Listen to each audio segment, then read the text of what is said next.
Brought to you by Nordic Podcast. We're joined today with Stig Olav. Welcome. Yes. Thank you, man. Our pleasure. Feels like a deja vu. Yeah. Oh, pleasure is all mine. Awesome, man. So honestly, we really wanted you to join us here, not only because you are on, the floor above us, and we see you guys working constantly, massive green screens. We're really curious. We did some digging, and it seems like you guys are creating literally the next gaming or the next version, the future of gaming. Yeah. And even your team, your experience. Can you say something about that? Like, what kind of background is necessary to create such a massive innovation within gaming? You guys call it Portal 1, right? Yeah. No, our company is called Portal 1. So and the team is of utmost importance, of course. We create something we call hybrid games. So hybrid games basically means the combination of games and TV brought together in one product. So we have a lot of members on our team, some from the movie industry, some from the gaming industry, some from TV, some from more like on marketing, communication, some from finance, right. and just basically brought together. And we have found this word, we call it like, MMA. Right. I'm a big fan of martial arts. Awesome, man. So, and as every man should be. Exactly. So we call ourselves like mixed media artists. Mixed media artists. Because so what does it mean to mix video gaming with TV? Yeah. No. So when if you create a game, for example, you have game designers and so on creating different game loops where you're like, okay, where does the game, the player come in? What's their incentive to play? Where do you start? What's the journey? Where does it end and sort of restart and so on? When you have only the game to think about, that is one thing you have pretty much control. It's super hard and a lot of science and work. But then suddenly when you mix in another component, which is like, it kind of doesn't belong there in a sense if you look back in time. And that's the TV component? That's the TV component, yeah. And that means that you suddenly have to take into account a whole other section. So even if on our team we have a lot of really, really experienced guys and girls with like 10, 15, 25 years of experience in their fields, TV, gaming, movie, and so on. But everyone that have joined our team, I think everyone feels that like this is next level for them as well, because you have to develop so much. Because even if you have been super experienced in your field, now suddenly you have this whole other field that you have to sort of add to this. Because I've seen that you come from a world of TV, so series, I think. Yep. Correct me if I'm wrong. Yes. Programs, but your brother comes from movies, yes. And you guys basically merge as co-founders to build this. Yes. So me and my brother, we go obviously way back since we're brothers from the same mother. Back in the womb. Yes. So, but when we were like 10 years old and really small, we were sitting at home and spending a lot of hours through our teenage years, building dinosaurs and visuals in Maya, like 3D software and so on. My brother was working with that, and I was sort of saying like, hey, that dinosaur looks like a balloon. We need to do this and that. And he was like, yeah. And he was drawing. And this is where everything like started in a way when we look way back. I see. And then he used this. He entered the film industry, working as a technical director at the Matrix movies and the so on. The Matrix trilogy. Yes. That's insane. So he spent a lot of years in the US working with Warner Brothers and so on. I was working in the TV industry in parallel with this. So doing shows like The Voice, Who Wants to Be a Millionaire, and so on the more traditional side of TV.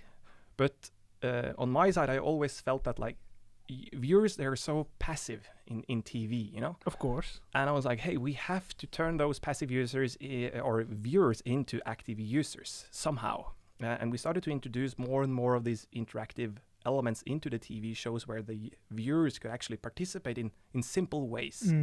And then adding more and more. And then we, on my side, developed together with a gentleman called Vegard Svingen, who had an idea like, what if the nation of Norway could play against the world champion of chess, Magnus Carlsen? Right. So me and we teamed up and developed the King of Chess, which was an interactive show on NRK here in Norway, the public broadcaster, where the whole nation played against him in a live chess match of 3 hours in prime time. Who won? Magnus Carlsen actually did win at the end, but a lot of people were like, "Hey, Norway is going to be so bad because we took the average move of the whole nation, and that was played out by the head of parliament in Norway, who was sitting physically with Magnus in the studio and like did the move that Norway had done on their app at home. Okay. But a lot of users were like, it's not even going to be a match, but it was. And the average of like tens of thousands of people, they don't get dumb, they actually get really smart. That's amazing. Especially in something as specific as chess. Yes. You would think it would be the opposite, actually. Yes. So we did this, and my brother kept working on a technology that enabled people to step into virtual worlds in real time, because that idea came from when he made the Matrix movies. Then they started to introduce game engine technology for the first time in the film industry. And he was like, hey, what if we could actually do this in real time? Right. Without like the post-production and so on. And that's when he started working on like that idea, and it took years and years and years. And today we are there when we can do it in real time. We can place real people into the games. So how do you do that? Like, how do you place a person? Because I've seen the footage you have on social media where like we have Dan with us here back there, and he was literally standing in this virtual gaming world. It reminded me of the movie Ready Player One. Yeah. Awesome. And so it's like, so how do you do that? Like, is it...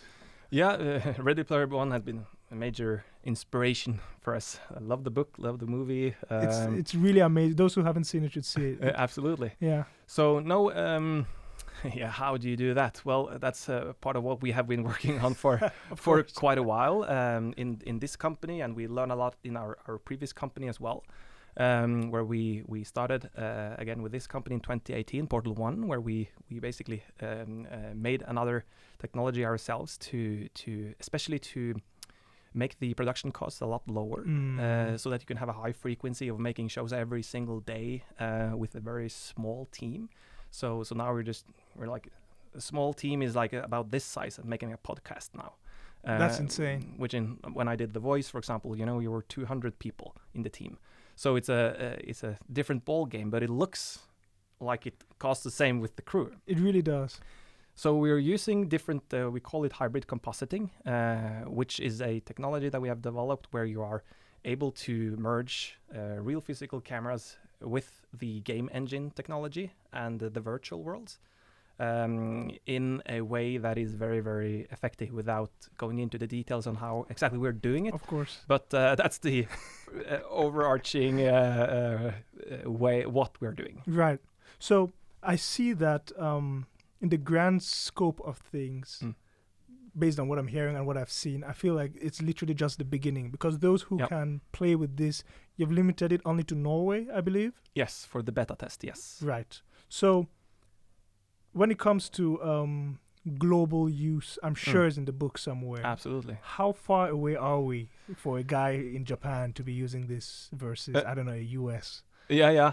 Well, Japan, I'm not entirely sure, but our first market is the US. So that's like everything we're doing in Norway is pure beta testing, like to learn, to optimize, to keep developing the product, adding a lot of new content, features, and so on. So the version that is out there now is like, we have the core loops, what we call the game loops. Okay. So that is there, so you can absolutely play the game, and the feedback has been amazing. So that means a lot to us. So thanks if you're playing. If not, you can join. But this stage is very tempting, as a startup to like. There's so much things we can do. So therefore, let's just do it all at once. Right. And then you like crash and burn. Exactly. So we have been extremely focused on okay, where do we start? And we have been very aligned also with our investors and partners and so on, that we want to only do certain things at a time, but we want to do whatever we do at a top quality level, So instead of having like a lot of different things you can do in the game, we create fewer things you can do, but they should work really well. Higher quality, but fewer. Exactly. And then once that foundation is in place, then you can keep adding more and more content as you move forward. But then you're building on top of something that structurally works. Exactly. From the beginning. So what do you feel is the hardest challenge? Because basically you guys have laid an amazing foundation right now. Yeah. And I feel that your investor backing is pretty top notch. It is fantastic. It's a huge blessing. Right. So if your biggest challenge right now is not the funding and not the actual team, what is what's holding progress back? Is it just time? Like it takes 9 months to make a baby no matter what. You know? Yeah. Is it just that? Like it just takes 9 months? Yeah. I have a colleague who says that like you can't have 9 women produce a baby in a month. It is in a way kind of like that there is certain things that you just have to create in a certain sort of in stages, and it takes the time it takes, you know. You need to have the technology in place. You need to have the concept at a like just a development stage before you can actually start to produce it and so on. But right now the concept is very clear. We have a very clear vision of what Portal 1 is and where we are at the moment and where we are headed. And now it's like building brick by brick.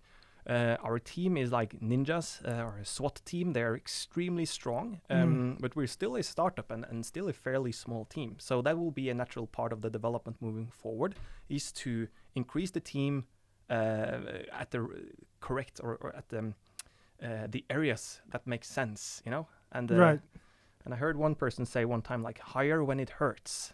Hire when it hurts. Yeah, it was this expert from London talking about this from one of our investors. And because it's very tempting sometimes, like, hey, it would be nice to have someone doing that. And like, yeah, let's hire someone there. And then, but it's not actually enough work there. So it's not the most effective, you know? So you need to be a little bit patient and wait until like you're absolutely certain that this is the area that is the biggest bottleneck at the moment. Exactly. And then you hire there. Exactly. So that will be the biggest focus now moving forward, to find the right people, programmers, back end, front end, game designers, and so on, to basically scale the team and increase speed. So it's not about what to create; it's now basically speed up the process. So what will this do to the film TV industry? Do you think they will ever merge? Because my favorite movie of all time is Gladiator, right? Yeah. Well, you know, with Russell Crowe, you haven't seen it. I don't know what to even say. But haven't someone not seen that? Right? Yeah. But so, and then one of my top favorite games is like Assassin's Creed. Yeah. So do we have like, are we moving towards a world where you can star as Russell Crowe, and then movies will become obsolete because the viewers are taking so much control over the narrative, or vice versa? Meaning games, you're taking so much. Or you're immersed in games so much that you just won't watch a movie anymore because this is the experience now. Yeah. Are any of these fields going to be not threatened but changed forever? I definitely think that they will be threatened. And even if you look at Netflix, for example, with Bandersnatch, for example, I'm not sure if you've seen it. We've seen Bandersnatch. And with Bandersnatch, I think is like an awesome idea. I do not think it is a really good example of what that can become and the potential of it. Well, for the ones who are listening, actually, Bandersnatch Bandersnatch is like you just get a scene, and at the end of the scene, you can choose one out of 2 choices. Yeah. Should he jump out the window or should he wait for 10 minutes? Exactly. And then the movie or the series changes according to that choice. Yes. But that's very binary. Yes. So you are sort of in the control of part of the story, which I think is an awesome idea, and it kind of shows a little glimpse of what is to come, right? And I think there will be a lot more of that. You also see it in games when you look at like some of the AAA giant games where you have a lot of like these cutscenes and so on, and you can see that like, hey, this game is now almost becoming kind of a movie, right? You know, because you're following that storyline. Exactly. And I do believe that when you look at the future of these industries, that the future and where the development will go will be not that each of these industries necessarily grow that much in itself, which they will do that as well, but it will be the merge of them, you know? So if you look at, for example, the game industry or the TV industry or movie for that matter, but take the game industry. Right. If you look at the game industry, it works well today. Like, there is no doubt about it. But looking forward, I believe that if you're going to look for how can this like grow even like much more, where is the next big thing? I don't think you will find it inside that industry. It won't. You have to look outside and see how that can point. impact this industry. No, you're absolutely right. You know, the handheld console gaming on a flat screen cannot innovate in those parameters forever. You have to break that mold into something else. Yes. And as you say, it's going to come from outside. Yeah, you know, I believe so. It's absolutely like the telephone, like rotary phone, and the cell phone today is not really comparable. It's more like something else than, both are. To call both a phone is actually wrong. You know? Yeah, it is. And it's like, even if you take like the prime example is probably like Nokia, you know? Right. Nokia that like, hey, we're going to keep developing and we know that the way phone works really well is this. But it's like, yeah, it is true that is the way phones work today or used to work, but it's definitely not where it's headed. No. And like, okay, and then the smartphones came and Nokia was like, hey, left behind.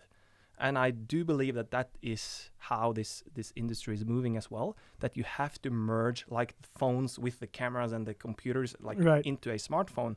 I do believe that is the future of this entertainment as well, being hybrid games in our case. So you guys have like this studio where you obviously produce and make this. Now, I'm not talking about in the present time, because in the present time now we can play through cell phones. Yeah.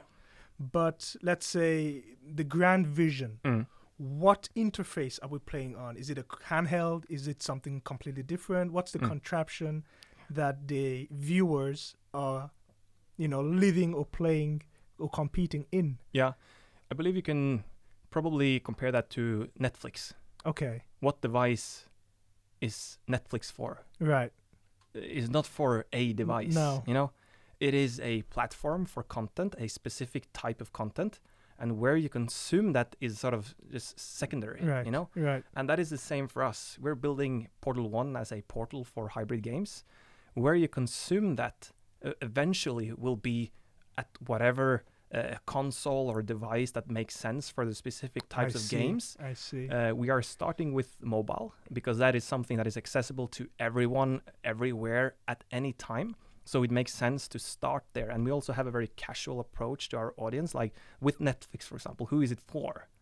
Well, it's like, hey, it's for everyone. Yeah, it is actually. Yeah. But if you go to like who is Assassin's Creed for? Okay, it's a bit more narrow. It can still have a huge market if you go worldwide, but more narrow. So in our case, it's much more casual. Female, men, young, old. So it's for everyone. And therefore, we have started with mobile. I see. In the studio, though, the guests like Dan here, who lucky guy, man, he got to experience that. So we have the game on now, like on PC, on VR, and mobile. But for the consumer, it is mobile first at the moment. Okay. No, it's really interesting because it's really a world where one can get lost in. Absolutely. If one really looks at, again, Ready Player One was one of... It's funny that you said it was part of the inspiration for it, because after I saw that movie, I was like, why aren't we funding this? Yeah. I was like, what is this? Like, why aren't we... Because the implications doesn't stop at gaming. The implications are vast. You can literally travel through the body as the coronavirus. There are so many ways can implement this, and... to really restrict this type of growth, I feel is a waste. Yeah, absolutely. And that's also like, back to my point earlier, like of focusing. It's actually really tough for some that is maybe not used to creating something from scratch where opportunities are endless, but your resources are definitely not, And then sometimes it can be very like almost like frustrating, because you see the path, you see what this will become, and you're like, I have it in my head, and it's crystal clear, but it's almost like explaining a smell to someone who have never smelled something, or a color to someone who haven't seen, to explain a vision is hard, It's frustrating. And you can definitely have a clear vision, and you can explain parts of it, but you can never explain it like fully, And then the focus becomes so important that you have to narrow it down to something that is tangible and understandable. And then you have to start building the first bricks to sort of give the keys to unlock for others to see what you see. And in in Portal 1, for example, creating that destination for hybrid games. Now in the beginning, we have these arcade games heavily inspired by Ready Player One and Stranger Things, right. with the 80s, like that's amazing. The lovely colors and I saw you guys had a Tekken console. Oh yeah, the arcade machines and so. Yeah, absolutely. And looking then forward to what is this? What is Portal 1? Right. What type of content will you find there when you talk about like restricting it? In that Portal, like now we are creating that game as the first game. But if you look ahead, there will be all kinds of formats or categories within music, sports, travel, education, charity. It could be all kinds of content that you find there. Similar to if you go to Spotify, for example, you find heavy metal and you find opera and pop. Yeah. So and podcasts. So is it because when you speak about the focus and when you speak about having this vision that is hard to convey? Yeah. I mean, I totally get what you're saying. I myself, as an entrepreneur, and for example, with let's say VOTWare, one of our companies. Yeah. We do understand that as a founder, you can never expect, let's say, your employees to have the same passion, because they will never see your vision with as much clarity as you are, currently seeing it. And that is something that I feel most, if not all, founders kind of agree with. You're seeing or smelling something they can't see or smell, and you have to brick by brick kind of guide and motivate and inspire them to trust the journey. Yeah. So the question now is, it seems like a lot of these lessons are transferable to, let's say, the people listening who have their own businesses or whatnot. So what is the most important lesson that you have gotten so far out of such a multi-million-dollar company that is so full with innovation, but as well so little people? You guys have a small team. Yeah. No, it's a good question, and I think it does tie back to what you said of like conveying that vision. One thing is to like investors and partners and consumers and so on. The other is to the internal team, which sometimes can be hard.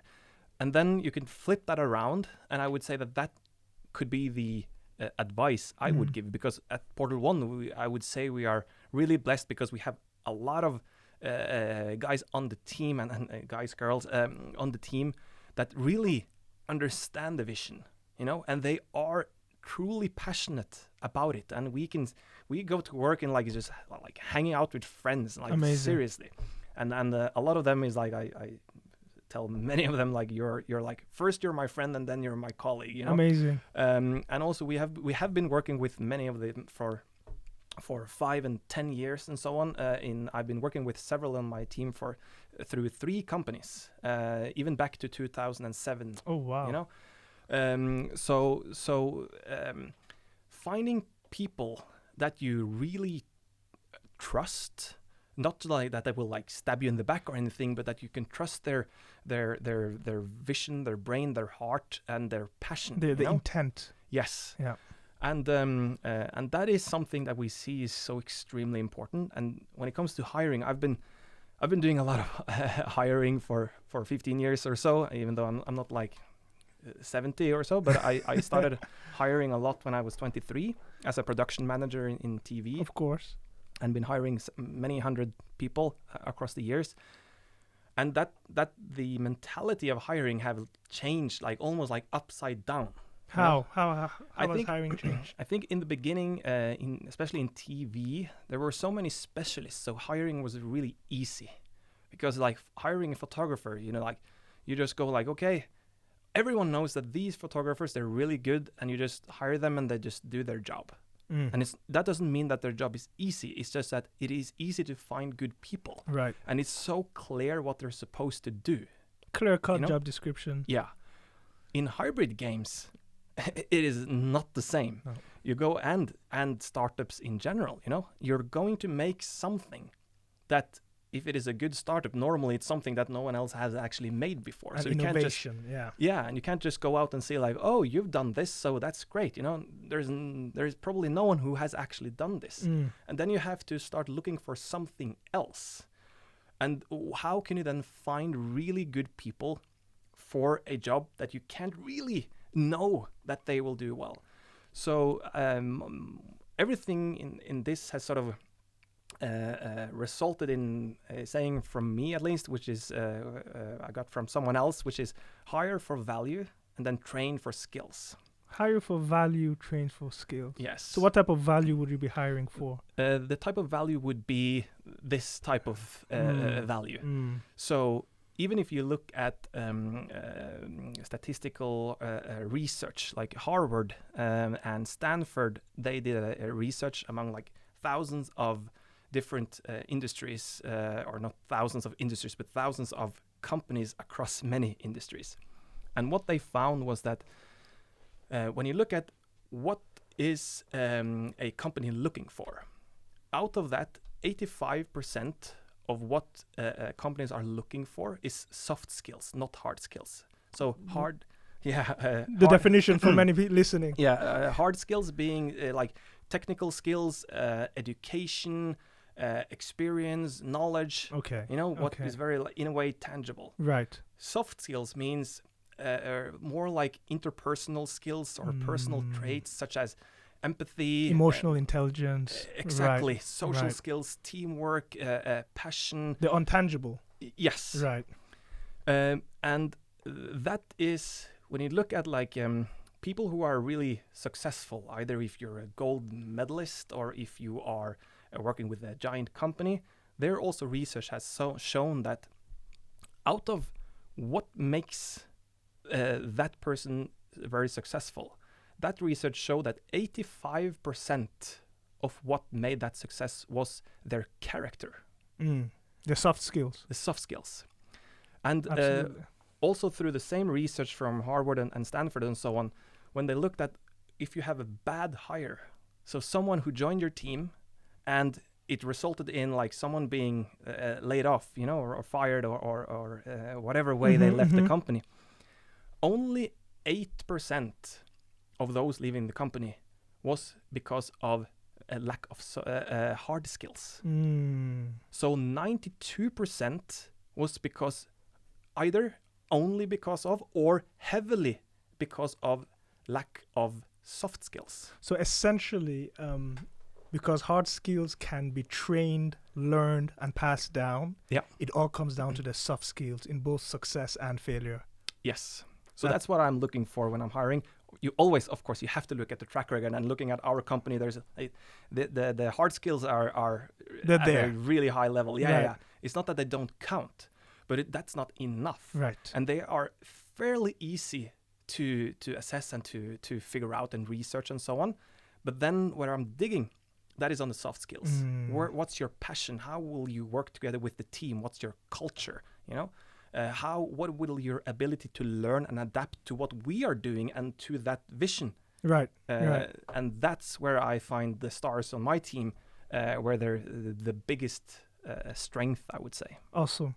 So the adaptability you guys are facing, I'm sure, any innovative company adapting is in the core of their team and of core of their.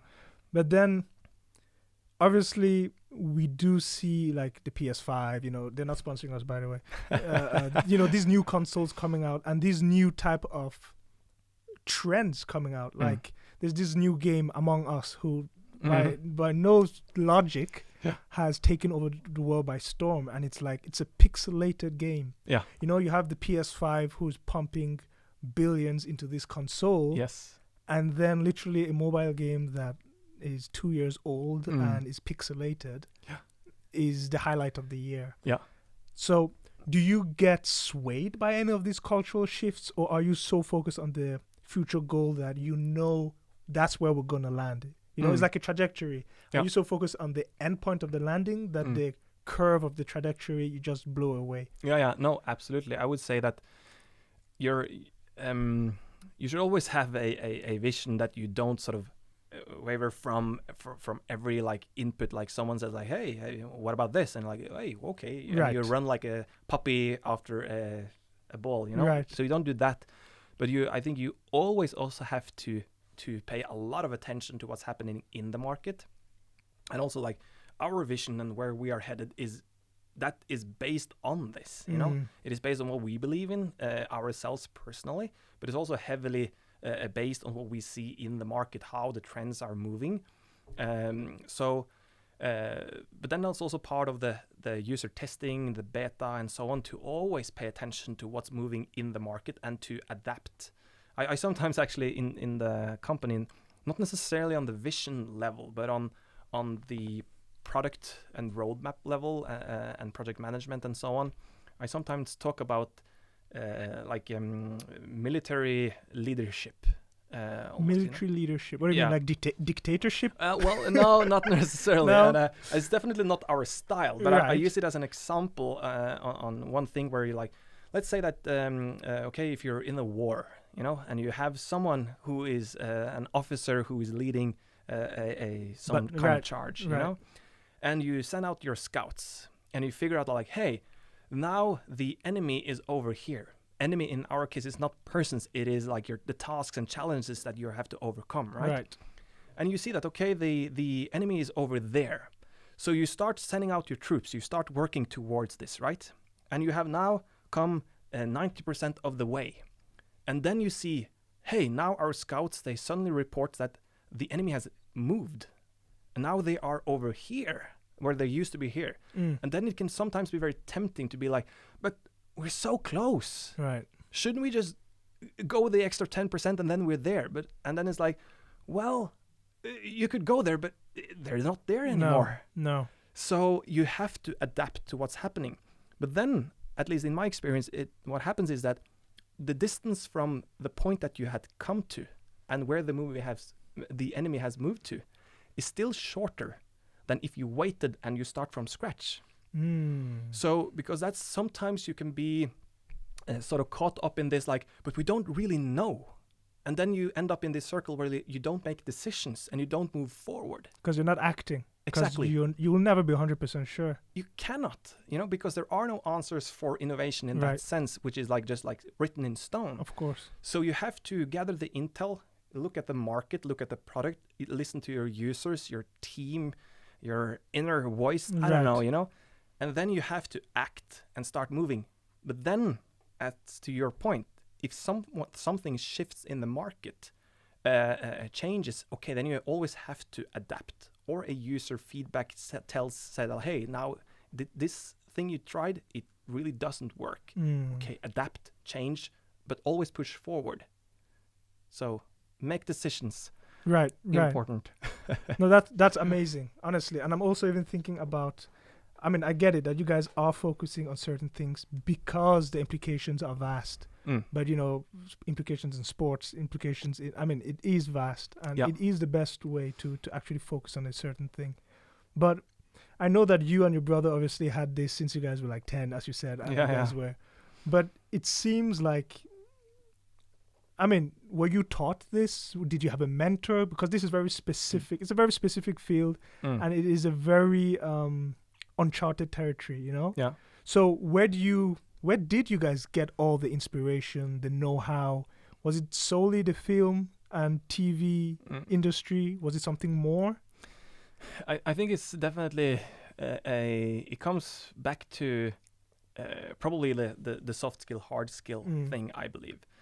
Having a passion for a lot of stuff. If I look at my brother, for example, he is by far the biggest multi-talent I have ever Wow.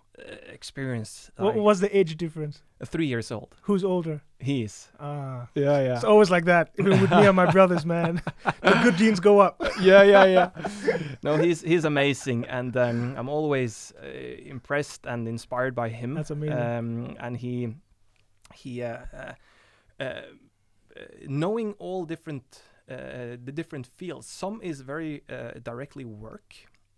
Others is more like indirect. Like he's a musician playing like drums, bass, guitar. Do you think that piano? Right. Do you think that actually plays a role in how thinking, problem solving?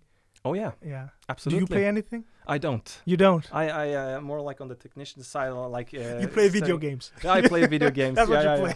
Limited to that. Yeah. Okay. But that's always been our thing, that that we are, our brains and hearts are very aligned. We are more like one person. Amazing. If one person does something, the other one doesn't have to be there. We know that we are always aligned. I don't believe we have ever had a fight. That's beautiful, actually. At the same time, some people have also like, isn't that like a problem when you're like a family and so on? Maybe you're like not hard on each other and so on, and then you're like, do you even have a brother? That's not how it works. No. And that's something we communicate to our team as well. I believe culture is extremely important. We gathered the first 7 in our team even before we founded the company.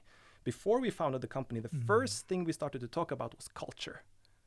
How do we want the culture to be? That was before we founded the company. That's crazy, actually. So we mapped out, well, how do we want it to be, And I give this example and we talk about it, and it's kind of like a cliche type of thing, but we communicate it very heavily in our company. And we use this example where me and my brother is the concrete example, where we say that having love as the foundation, if you have love as the foundation, then the communication will be extremely effective. And it has to do, and I'm sure there's a lot of people out there who can relate that, like if you have colleagues or a leader or whatever, and you're not certain about their agenda, right? What's your incentive? Like, right. If they come to you and like, hey, I have a feedback, you didn't do this, or I think you should change this, and you're like, oh, why is he saying this? Right. What's his intention? What's his agenda, right? And that's what we communicate internally. Like, if you are certain about the intention from the other person, meaning having love underneath, then you can cut corners and be extremely effective.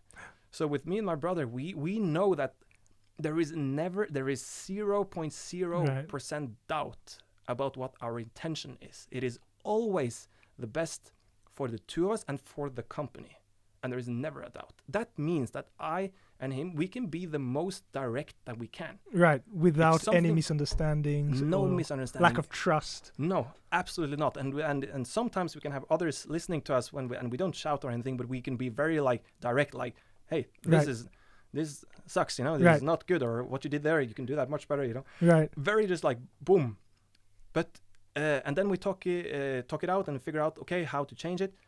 But there is never a drama or anything in it. You know what's funny though? Sorry for interrupting. Please. But it's interesting because the narrative, quote unquote, is do not go into business with your family. That's the narrative. I completely disagree. Likewise. Because I am in business with my brothers. Yeah. And it comes down to that. It comes down to intent and trust of intent. Yeah. If even if he throws the glass on the wall and he's angry, his intent is pure. Yeah. So all this is a display of his dissatisfaction, not of bad intent. No. So you will still listen, you won't get defensive, and the solution will come way quicker than someone who is amazingly polite, but you doubt his every intention. And you have to work around, you spend a lot of time like, okay, how am I going to tell this to this person because I'm not sure how he will react, and you're like, you exactly do all these kind of things. So and if you look at like brothers, you have Disney, which were like Walt Disney and his brother working very closely. You have the Wachowski brothers. You have tons of examples of huge companies with brothers leading it, and I'm sure sisters as well. But of course, Wright brothers, just to put that in there. What? The Wright brothers? Yes. First flying plane, right? Yes. But it is, of course, I'm certain that there are also probably a lot of families who should not work together. So it's not like automatically that this will work. No. But we have this thing in our company where we talk about like how to give feedback and so on. And this is something I would like to share actually. At least would you say like something that like a light bulb for me, a revelation almost when it comes to communication. And I'm not an expert about this, and I'm sure there's a lot of people out there who knows a lot of stuff about this. But me personally, at least, the revelation for me was that you always hear people saying like, you should not talk about someone, you should talk to them. Right? Give an example. For example, if someone is like unhappy with something that someone did, and you're like, "Oh, did you see what this person did?" And and then you should like, "Hey, you should go to that person and say, hey, this happened, and I believe we should do it differently." Perfect. And obviously, that makes perfect sense. And I'm not saying that that's not the right thing to do, but that is only half the equation, and that is my point, because what I have seen in at least in my career is that you have some people who are receiving messages in a way that creates a problem, and then it's almost like it's like the behavior of a dog. If they do something and you slap them, then they stop. I don't have a dog, so I don't slap the dogs, but you get the point. Right. But if you give them a treat, they're like, oh, this worked. Exactly. I'll do it again. And I think that is extremely important. So when we talk about this in our company, we talk about both who do you talk to, when do you do it, at what type of fora, and how do you communicate these things, and like do it in a respectful manner and so on, and just be to the case and so on. But also we talk as much about how do you receive it. Right. Because if you receive it the first way and you're like, ooh, and you get pissed or whatever. You take it personally. The next time, the other person is kind of like, okay, that was not worth it. No. I'll just not go to you and say that anymore. You know? Right. And then you wouldn't grow because you're not getting that. Exactly. So feedback. to create the culture, because culture is not based on one event. No. Culture is something that is like in your bone marrow, you know? Right. Then I believe that is part of that, the key. It is built on habits, as you say. Yes. You know, culture is put in the bone marrow. It is built on behavior that is repeated, which forms a habit. So one has to. That's how one creates a culture. One repeats a behavior enough times until it becomes a habit, and then the habit becomes the culture. Yeah.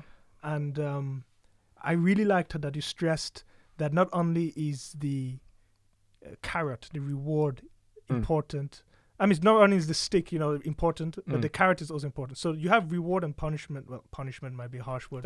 Right, reward and let's say constructive criticism. Yeah. But both are absolutely necessary for that balance. And also, how do you receive on the other end the reward and this constructive criticism? And it becomes so clear when it comes to, for example, the potential. And one of the things I'm looking at when looking at the soft skills of hiring and so on, like I'm not going to go back to that, but to that point, then this is one of the results, is one of the fruits of that. So if you have that person who has that type of mentality of receiving feedback in a good way, that person, the potential of that person will be huge, because they will be like a sponge, Right. just taking absorbing in. And we have several of those on our team who are just like, they are like the textbook examples, where they're like, hey, I've done this, and like, hey, guys, give your feedback, whatever, just like bombard me. Right. And then they just take it and they fuel themselves with that, and with no sort of being afraid of their own self-esteem or whatever. And that could only be possible if you had that culture underneath, where that the intention of the others are good. I know. And also it is like when one brings forth an idea, it's very easy for people to tie their self-esteem, self-worth, their identity even to that idea. Yes. And there's a certain element of understanding you are not your idea. Your idea came through you, not from you. Yeah. And that way you will not get offended when there is a flaw with it, it didn't work, or not get prideful when it was an amazing idea, because you always have that, it came through me, not from me. Yes. it could have come from anyone. Yes. It just happened to be from me. Yep. And hey, if it's bad, another one will show up. Yep. So there is a balance, reward and constructive criticism, how to give and how to receive. Yeah. But how do we educate this for people who do not, as you say, have the culture and the bone marrow? Yeah, we know it is behavior that is repeated, but how does one even bring this to a person who isn't even aware? And I think that's the key. I was about to say it. Like the first step is to make them aware. Yeah. Like Einstein said that like the first step to knowledge is to know what you do not know. So at least you have to start there. Right. And I think I'm reading a lot of like these leadership books and so on. John C. Maxwell is a good advice there, for example. And when the best books I read about this, they have these advices that are like the simplest, almost like duh. They're so simple. Top of your head, if you can remember, like the simplest one. What is the simplest one there? He has this one book called the 21 Irrefutable Laws of Leadership, and one of the chapters there, like the book is built into 21 laws, 21 chapters, and you read one and you're like, okay. One of the laws there is the law of the roof. Law of the roof. Yeah. And the law of the roof is basically about ambition. And it says something in the lines of like, okay, if you're here and you set the ambition here, where will you land? Normally, statistically, I have no idea about the statistics on this one, but at least I believe it's on average per se. On average, yeah. You would land somewhere like, okay, let's say 70%. Right. I think that's like an okay estimate, your ambition is here and you're getting pretty far, but okay, there were some crazy things in there that you didn't achieve, but you came 70%. Right. The law of the roof says raise the roof. By raising the roof, you raise your average possibility of... Exactly, because the percentage will be the same. So if your roof is here and you land on 70%, okay, set the roof here. You will still land on 70%. That's amazing, actually. And then you're on 130% of what you were recently. Exactly. That actually reminds me of something Elon Musk said. He goes, most companies' 10-year plan, they should try and do it in 3 years. They will fail horribly. Yeah. But as you said, they will come way further than they would ever have if they let it be a 10-year plan. It's almost on like the army example I gave earlier. Yes. Like just start, even though you won't necessarily have to change and things, but you have come much further. And we have that saying in our company, which is like that is a very custom word for our company, to be brumble. To be brumble? Yes. What is brumble? I love brumble. We need a definition. Brumble, right? Brumble is something that we say that we should be brumble. We are brumble as a company. I am brumble as a person, and all our team members are brumble. We want them to be brumble. And that is part of maybe the thing you can start to talk about your team members of. If they don't have these things that we have been talking about now. Brumble is the combination of two words, brave and humble. So, becoming brumble. Right, brumble. And that means that we want our company and myself and every member of the team, whatever you're doing, you should be brave in the sense that you should believe that you can do something, You should believe that you are something, that you have value, that you have something to contribute with, and you will do great stuff, Not the jantelov from Norway. Oh, thank God. Yo, we're like, I could have like a 2-hour talk on that jantelov. Yeah. Those who don't know, Google it. I detest it. Yeah, same here. I'm just sorry. You hit a trigger point here. Yeah. Because when I came to Norway when I was 9, I came from West Africa, Cameroon. Yeah. And I came, and the first thing, literally within the first week, I was introduced to the law of Yanta, right? The Yanta law. The first week? First week. Congratulations. Welcome to Norway. Right? And basically, for those who don't know, those who know are laughing. Those who don't know, it literally says like, in the law of Yanta, you're not special. Yeah. You are average. Yeah. You're not better than anyone. Don't think you're smarter than anyone. Definitely. And it basically files you down to this square block that is just going to fit in. Yes. And it kills any spark of innovation, whether it is within your own within your own self for Yeah. your own well-being, either spiritual, physical, or Yeah. material, or for others. It just kills it. Yeah. Because any spark that will appear will be drowned with this law of Ayanta that has been pushed into kids' mind at 9 years old. Yeah. That, oh, you got an idea? You're not special. Yeah. Kill it. And I have never understood why it exists and why it keeps being taught. Yeah. No, and it is a very good question. I have no idea myself, but it says something when we talk to others, we sometimes feel we have to say like, yeah, we know we were very non-Norwegian. Right. As a company, we're a US company with a Norwegian sort of subsidiary. So you're officially a US company? Yes. Oh, that's because most of your investors are American? Yeah. Do we know any of them? Absolutely. Okay. Could you drop names, or is it jeopardizing? Yeah, I can drop some of them. We have some really exciting ones that no one knows about yet, but you heard it first here. Yeah. But we have some amazing investors.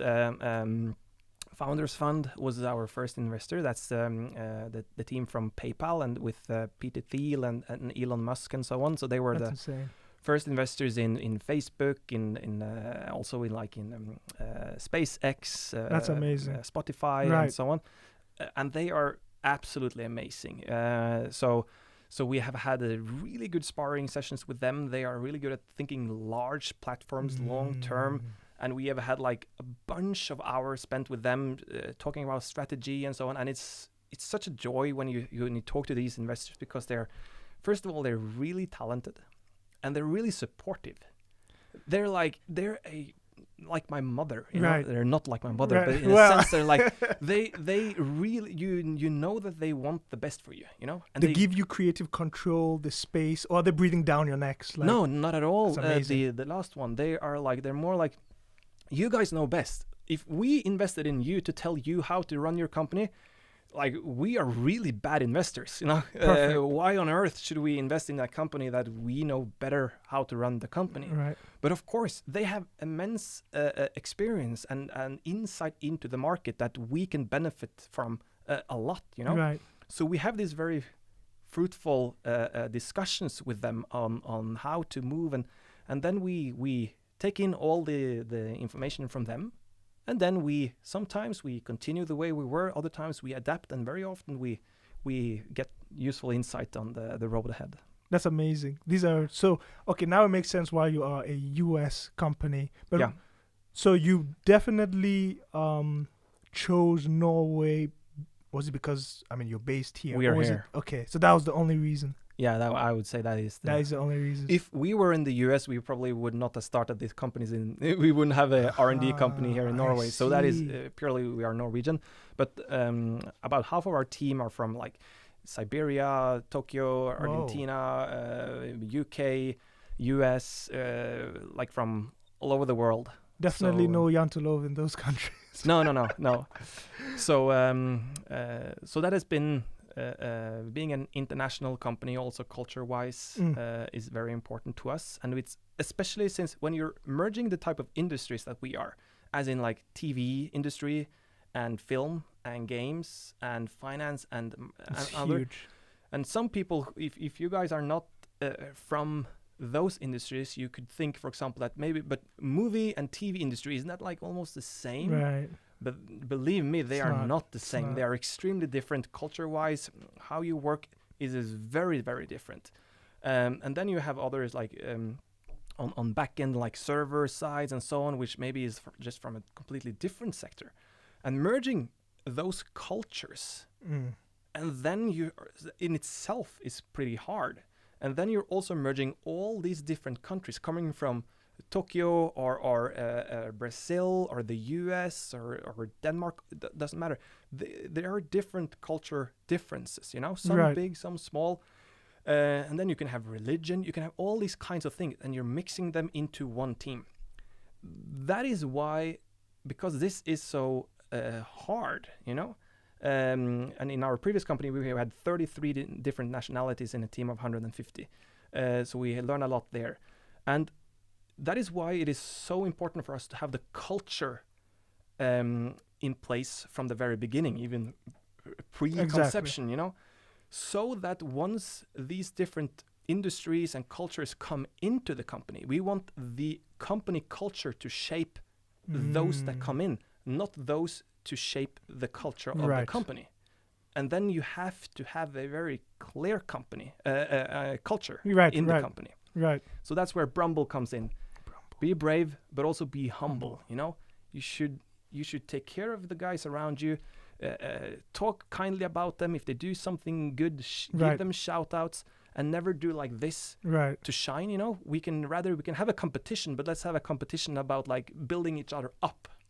Healthy, you know? Productive competition. Yes. You know, it's really refreshing to hear this aspect, because obviously when one thinks of tech entrepreneur in software, one doesn't directly think that it is more value centered and it is more culture that you guys are focusing from, you know? If I was supposed to guess what we would spend most of the podcast talking about, I wouldn't guess it was values.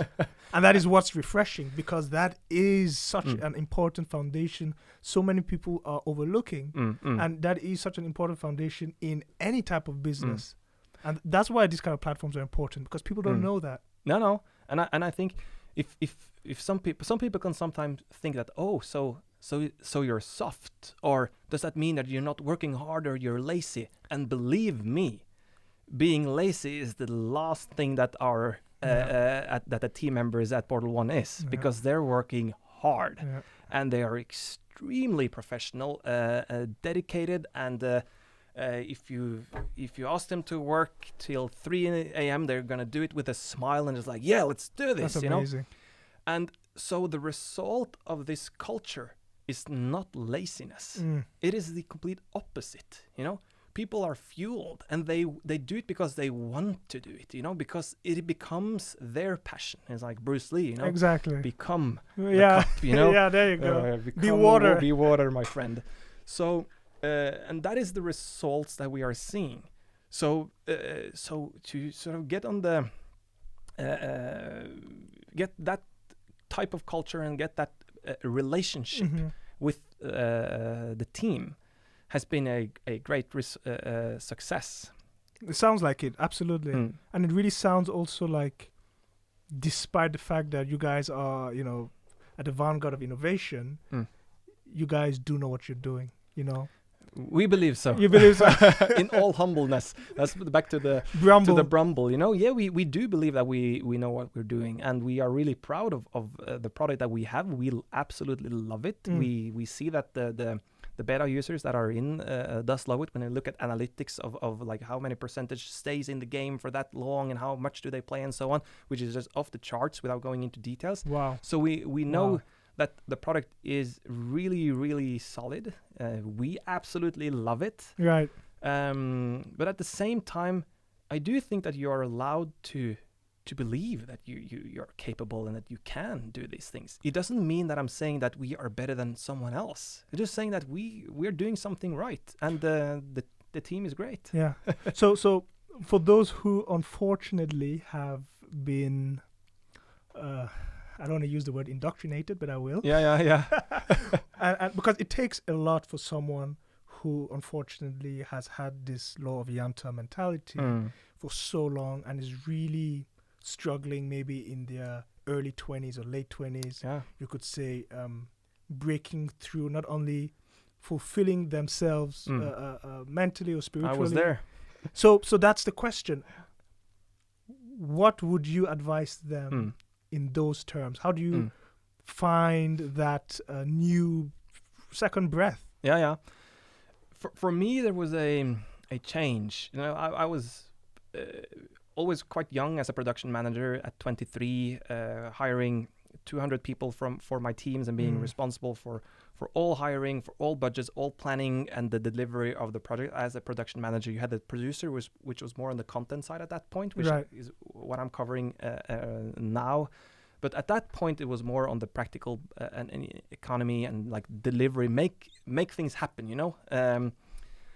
And I was young, 23, and I was hiring all these persons in the team, and most of them were much older than me, you know. Really? Yeah. And they were 30s, 40s, some in their 50s, and And then I became a producer at 29, a TV producer for the first time. And I was at Nordisk Film or Nordic Film, which is at that point was one of the top 2 or 3 biggest entertainment companies in the Nordics. I remember seeing the logo everywhere. The ice bear at one point, and then it changed. And but I was 29 and part of the producer group of that company, and we had these producer meetings, and I believe it was like 12 or 15 producers. All of them were at their 40s, 50s. I'm not sure if they were in their 60s, but at least 40s, 50s, and so on. And then it was me still in my 20s. And I was very, I loved it, of course. It was exciting, and I was really fortunate, and I had really good leaders in that company, Stein Roger and Lars and so on, which was amazing and a huge inspiration to me. But being part of that group, I was very insecure. Because like, hey, you see all of these other great guys, you know, they have done so much, and I looked up to them and I saw what they were doing, and then I remember in some of these meetings, like, hey, does anyone have an idea on this? And I was like, ooh, I had tons of ideas, right? But I never said them. Really? I kept them in. Yeah, held them back. What was holding it back? I was like, I'm a pretty like rational guy on some areas, and I was like, okay, what will I gain if I say it? What will I lose? If it's bad, you know? And I felt that like I will lose because I'm like the underdog in this group, you know? And I will lose face if I say something bad. And I'd rather just then not say it. And I knew that I had done a good job as a production manager, line producer, technical producer, and so on before this, through many years in this company. But as a producer, that was new, you know? And what I did then was that I was invited into a group at the company which was called 2020. We were four persons in the company. There were about like 700 or so through that company every year, and we were 4 persons invited to the group called 2020. And 2020 meant 4 people in their 20s looking towards the year 2020. Oh. So we were given a budget. And we were sort of just given the mandate to, hey, create the next concepts, you know? So just content development. Within TV? Within TV. Within in that TV. That was Nordic Film and TV. Yeah, so specifically within TV. And so then we were 4 people doing that. That was the point where I was like, I felt safe. Because with those, they were like, hey, you guys, you're like me. And then I also started like, oh, now I feel I can actually share my ideas, you know? A safe space was created, a safe, fertile, you know, location where you could actually express yourself. And the ideas were always there, but now I had an arena where I could actually share them. So what happened then was that I got this like training for myself to actually share them and train my brain to understand that, hey, it works and the ideas are appreciated, and hey, it turns out good, and good things are coming from this, you know? And that was the paradigm shift for me. So I believe that would be the advice if you're like, I have all of those ideas but I don't dare to share them. Is there a environment, a forum or a group that you can gather some people that you trust and start sharing them and bounce ideas and start training your brain? Just train yourself to expose your ideas, even if you're not going to act on it. I'm sure a lot of people here have taken a strange example, but a backflip. Right. With your physique, you definitely know how to take a backflip. He's correct, guys. But the first time you take a backflip, what's holding you back? Well, breaking a neck is the mental block. No, it's the mental block. It is the mental block. I will land on my neck. Exactly. And the reason you can't do it is not because you can't do it. It's just because you don't know. Your brain doesn't know that you can. And I would say it is the same with these kind of things. So and that's probably, maybe janteloven is kind of that mental block. Yeah. For innovative backflips. Yes. No, absolutely. I completely agree with that, because even with something as easy as backflips, yes, it is a muscle. And the more you do it, the better you get at it. It's the same with innovation and even ideas. I know a lot of people who they have exercises they do weekly or even daily to keep their innovative muscle ready or prepped. So it's like they give themselves, okay, pick an item, they pick a watch, design a watch that hasn't been designed before. And it's just an exercise, but it's the same thing. It's a muscle that can be trained, that needs to really be trained to reach its optimum level. And you will never know what your optimum level is if you don't try. No. He could be the next Tiger Woods, Alex back there. But if he never picks up a golf club because he's afraid he's going to look bad in it, we will never know. And it's the same with ideas or innovation. I heard there was this, I've forgotten her name. She was the one who made the spandex. But she said that she truly believes everyone on the planet has like $1 billion idea. But who executes it? And that's the only difference. And that's the tough part, you know. You have the innovation graveyard, you know, where so many good ideas are buried. And that's the tough thing, you know, also about like working with this kind of things in a startup and being an entrepreneur, is that having a good idea is unfortunately not enough. No, it's not. You know? It's not. So you have to have the good idea. You have to have the ability to execute. You need to get the team that has the hard skills and the soft skills, so it doesn't like blow up along the way. You need the funding. You need the timing and a lot of luck and I don't know. You religious? Yes, I am. That's amazing. Which one? Oh no, in Norway is mostly like a Christian. So that's awesome. So do you feel believing God plays a role? I am religious, so I agree. But do you feel that does play a role in not only the approach to the virtues and the soft skills, but also the fact that you have to stress on always having insight on your own development, your own soft skills, your own progress, you know, reflecting on yourself? Would that be an edge in such a business? Well, for me personally, it is a strength because, you know, going through a startup, it is a lot of really tough things, you know, and with funding, with uncertainties and so on. And sometimes any person has they come into different situations where things are tough, you know. And I believe the worst thing that can happen is that you kind of like black out, you know. Okay, something dangerous is happening and like, oh, I don't start to perform. I start to sort of shut down, you know. So that happens to a lot of people, and like I've seen people who are really experienced and they're much older than me, and when what do you say, shit hits the fan, or what is that expression? Then this person suddenly just blacks out, you know, and they're not able to perform anymore. And I've been surprised sometimes, like, what did that happen to that person?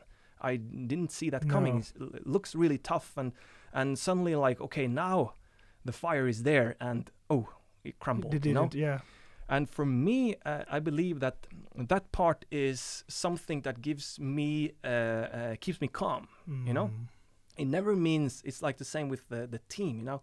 Having that culture doesn't mean that they are lazy or don't perform or do whatever. And it's the same here. It doesn't make me laid back and like I don't have to do anything. It is the opposite. It helps me keep performing also under pressure. Right. So that, I believe, has been probably the biggest, very concrete impact it has had on living in this uncertain world of startups and so on. Exactly. No, I really like the way you said it, that having that faith, well, you didn't use the word faith, but at least having that belief makes you actually work harder, because that actually research has shown that when you know there is a solution to a problem, you tend to work harder at it because you know it's possible to do it, right? Yes. And it's the same thing, like if you do have belief or faith in a higher power or God, you do know there's a solution to the problem. So you will work harder. And this has even been seen with gamers. They have seen that people who play video games, because they know every game has a solution, they were actually found to have a higher rate of lucid dreaming. So they could control their dreams at a much higher rate because, again, the brain is connected to have this okay, there's a way out of this, or let's take control, let's work harder at it. So and I think it's a big part of, like, even if you go into like sports and mental training and so on, you know, as I mentioned, I love mixed martial arts and martial arts in general. I've been doing that since '99 myself, and both in Brazilian Jiu-Jitsu and Taekwondo and so on, and with that type of competitions, for example, you know, then you envision the fight and you envision yourself winning before you do the fight, so that you know where you're going, and then you go into the fight, right? Yeah. And that, maybe I haven't thought about it that way, but maybe that's kind of the same that happens here. That like, okay, we're going on this journey, we're having this startup, and we have these non-Norwegian dreams, you know, being humble and just believe in this and be kind to people along the way, but still, the dream is huge. And if you start thinking about that like in a rational way, and there's like, oh, there's so many things that can go wrong, and there is, you know, on all types of areas, funding, teams, the product doesn't work, all kinds of things. And if you start being fueled by that part, you know, then I believe that you will get scared and you start to waver away from the vision that you have. So having that sort of different faith in where you're going, I believe, is a strength to keep your eyes on the goal and just keep going. And sometimes it's like everything is awesome, like the same Lego movie, and you're just like, it's easy. And other times it's really tough, and you can sometimes start questioning yourself, you know, oh, is this right? And you get feedback, and suddenly one person comes in and says like, oh no, you shouldn't do it like this, and oh, that person is actually really well experienced in that. But then you keep doing it, and you see that, hey, the results were great. And then I met 10 others who was equally as experienced or more, and all of them said, this is exactly what you should do. And then you're like, oh, I'm glad I didn't just like push away from the path. So that combination of believing in the product, believing in yourself, and having that as part of the mix is a great strength. I love that. That's a really good summary, and I completely agree with it. One has to take not only the gifts one has within, not only the people around, but also the guidance one gets. You know, inspiration is a true thing, and this comes from another source. It doesn't come from us. It comes from somewhere else. Yeah, absolutely. That's the law of physics. You know, energy can't just appear. It has to come from somewhere, right? Absolutely. So, to wrap up, where can people join this Portal 1? Is it only people in Norway that can sign up for this, or can anyone sign up? Like, how did this work during this stage? Anyone can sign up. Okay. So that is on where do they sign up? portal1.com. Okay. And then you will see early access. Nice. If you go in directly, it's like portal1.com/playtime, but both of them will take you to the same place.